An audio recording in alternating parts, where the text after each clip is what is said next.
Hey everybody, I saw this recipe on YouTube and I so wanted to try it. Let's make it. Add the sauce in a bowl and this seasoning. I don't know what this is called, but like whatever you have in your ramen.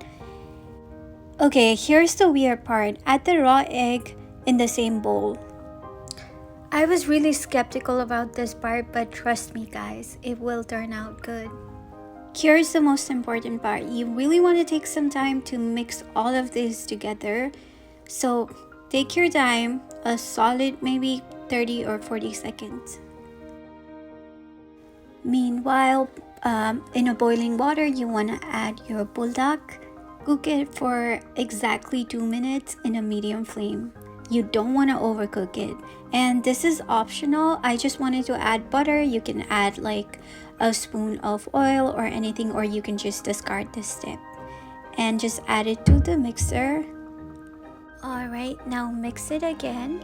Now 2 minutes have passed by. Your ramen noodles is already boiled.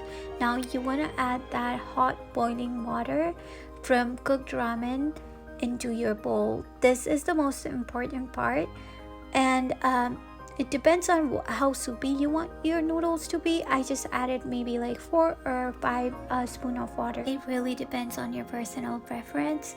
The only key is the water needs to be boiling hot. Now mix it really good. This is when your raw egg is gonna get cooked a little bit.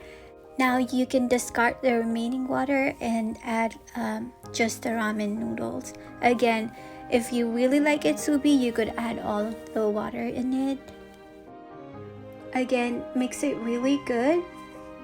Now cover it with anything you have and then let it sit for about a minute. Alright, your ramen is ready now.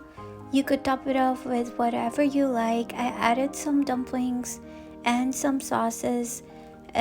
You could add any kind of veggies, eggs, mushrooms, whatever you like. Okay, my spice tolerance is really high, so I added some chili oil. You don't have to do it, but I really was craving something spicy, so I added some more spice.